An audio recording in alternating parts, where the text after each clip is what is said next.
Well, off on another trip, this time to northern New South Wales to check out some of the high country, the beautiful rivers and some of the waterfalls. Come along and join me on time out treks. Lake Maroon, just south of Boona. And on to my first gravel road. The back of the Ballows Range, which runs off the side of Mount Barney. There's some really good walks up here. Mixture of rainforest and thick eucalypt scrub. Lots of beautiful ridges. But this trip is all about road tripping, scenic byways, and exploring some river systems and perhaps some nice little waterfalls.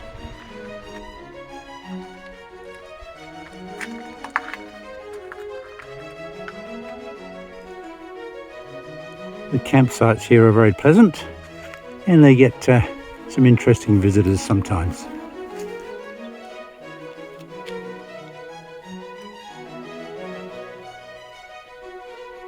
Not at all afraid either.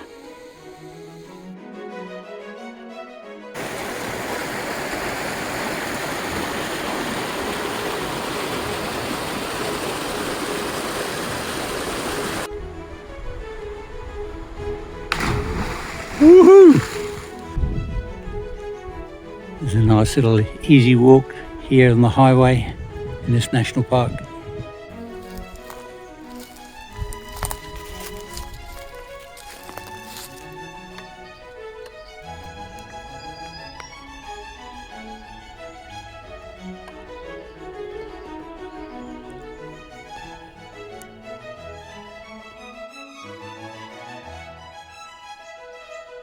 This black bouillon is doomed. It's got a strangler fig on it. Might be 50 years, might be 200 years. Whereas this white beech just has an old vine going up it.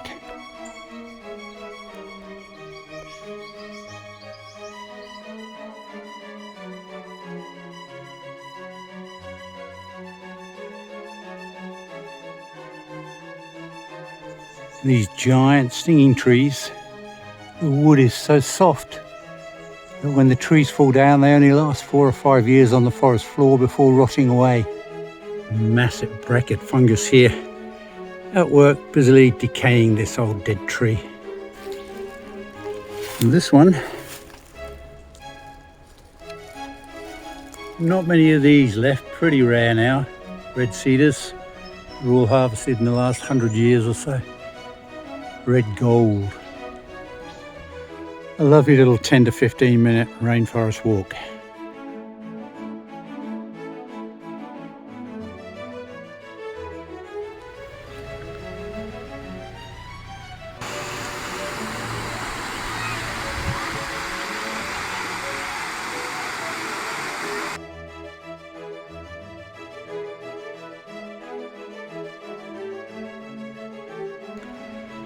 Well, that's not a bad little camping spot.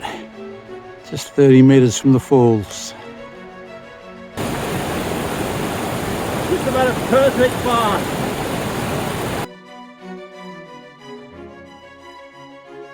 Tulum Falls sits just outside of Urbanville, which is in a really nice little area in the far north of northern New South Wales.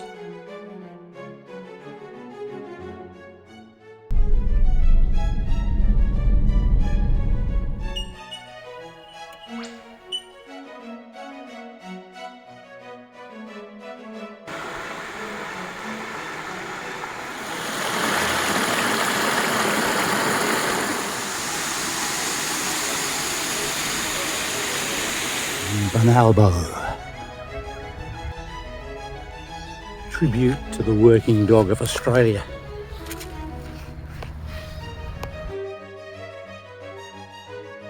Heading up onto the Richmond Ranges, Cambridge Plateau. The road's getting a little bit rougher, but beautiful drive. They obviously haven't graded this road since the last big rain event last year.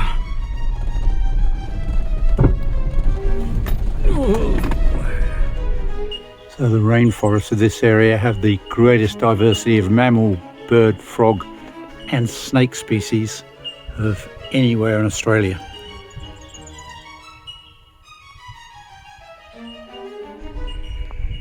Rather a lovely little campground.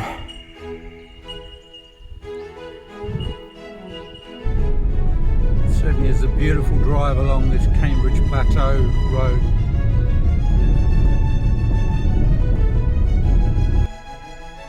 Old spotted gum, at least 200 to 300 years old.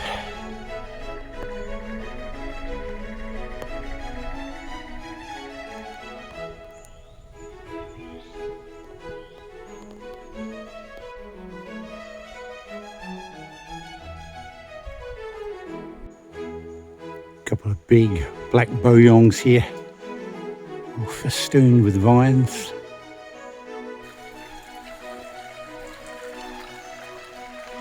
It's a very relaxing walk. It's a beautiful rainforest.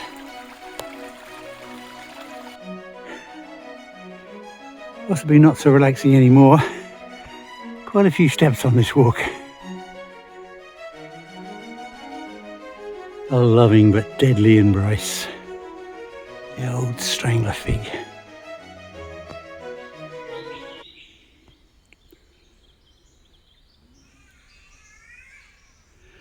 You can hear catbirds, eastern whipbirds, and wampu pigeons.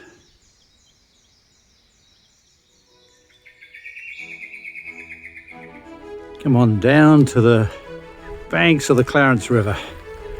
And it's so hot, about 32, 33, I think I might have a quick swim.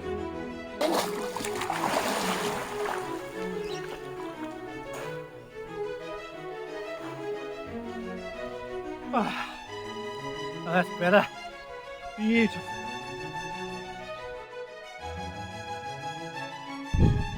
That's Mount Pikapene there. It's a fairly new national park. Looks like most of it's old forestry stuff and letting it regrow. Tried exploring some of the Mount Pikapene National Park fire trails, but they're just shockers with lantana. And you can't see anything anywhere, there's no views. It's gone about 5 or 6 k's on a couple of rough tracks. So I'm going to head out and camp at a cleared area I saw on the way in. Found a nice little spot in Mount Pikapene National Park. Set up for the evening. Beside a creek, so I've got some water. Plenty of wood. You're not supposed to be in here, guys. It's supposed to be National Park.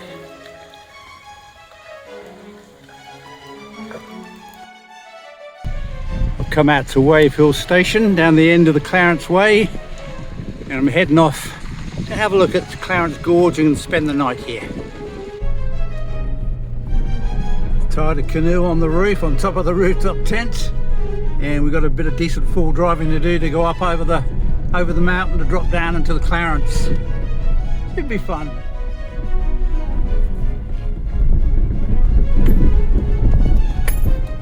This is an adventure in itself, getting over and down into the Clarence. Lots of fun. Love it. What you call some rugged country through here.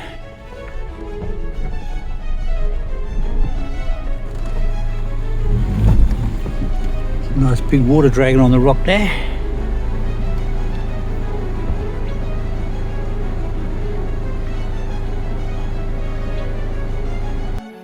This is the spot, King's Camp.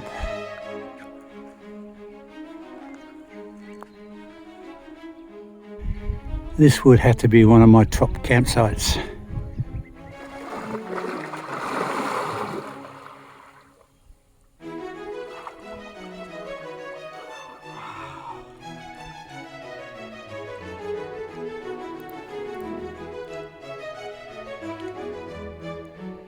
Let's have a little paddle down to the gorge, or should I say up.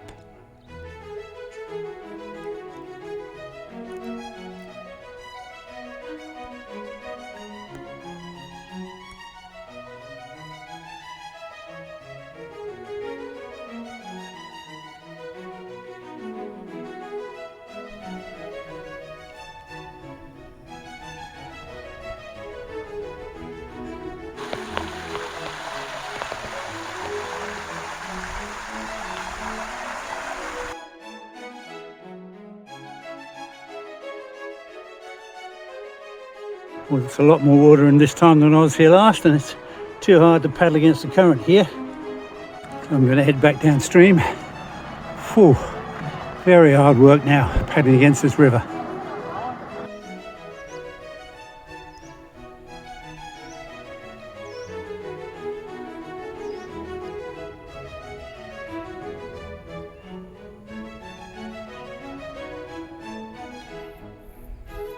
Back at the campsite for a beer. Cheers all. Fried chicken, onions, coconut and chilli rice. Yum.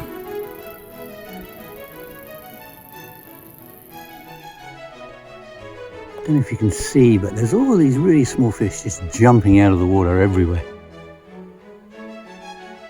You know why? They don't seem to be running away from anything. There's no flies on the water to catch. It's just all these little silver fishies just jumping out. They're doing it a lot around the canoe as well.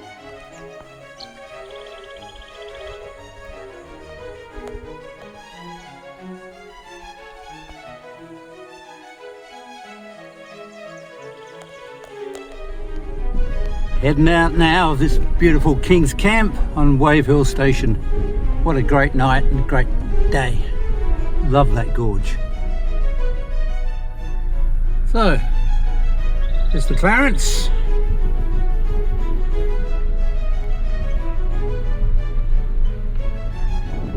Well, I'm loosely following the Clarence River now, down towards the Nymboida Highway. It's lovely country.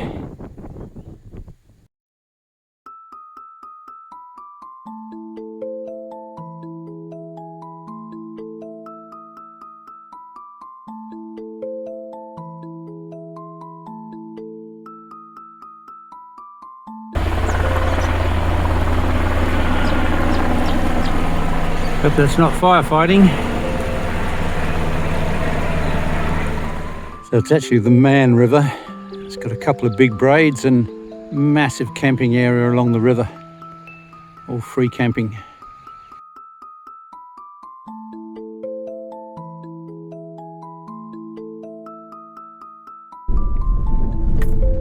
I've been driving on Ramona Forest Road for the last 20 k's or so. Come up maybe 200-300 meters at least, and heading down generally a bit now. So not too much farther to go till we get onto T Ridge Road, and then we'll be dropping down to the Nymboida River.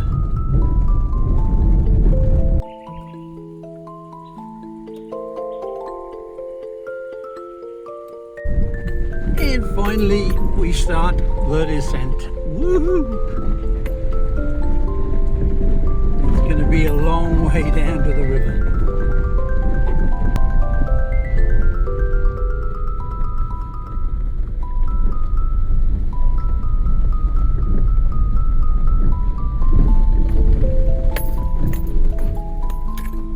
What a beautiful looking spot. This is the main campground. I know that there are camping sites down closer to the river when it's not likely to flood. Well, I'm thinking that fireplace here, nice bit of grass, the river's right there. This could be my camping spot.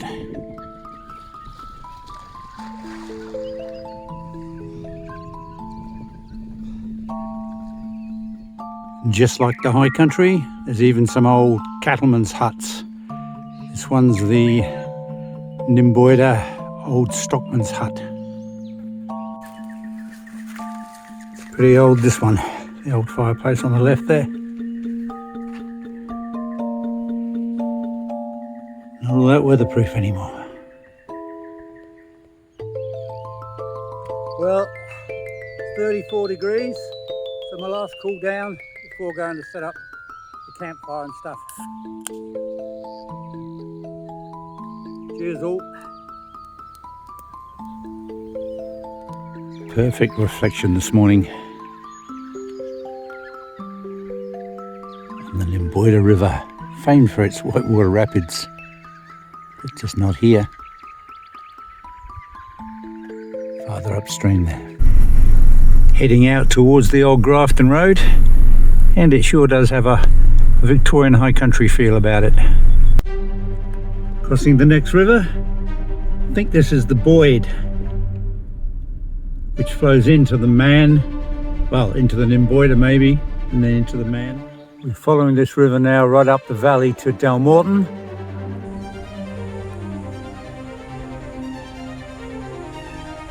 So the Boyd here is just a beautiful river, like all of them really. Plenty of camping spots, plenty of swimming holes.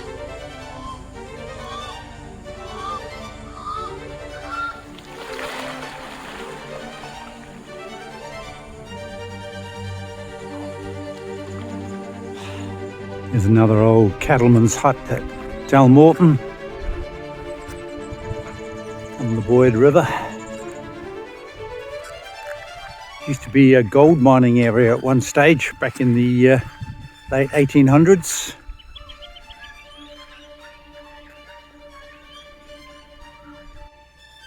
Between 1870 and 1900, they reckon there was up to 3,000 people living and working here. They had 4 hotels and 4 or 5 shops and a police station or a lock-up. Incredible. Now there's virtually nothing left of it.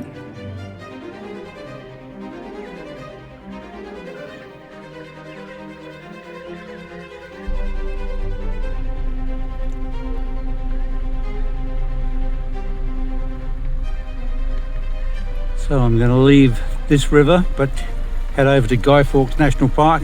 And this actually, Guy Fawkes River flows into this one, the Boyd. So I'll be seeing this river essentially again a bit later.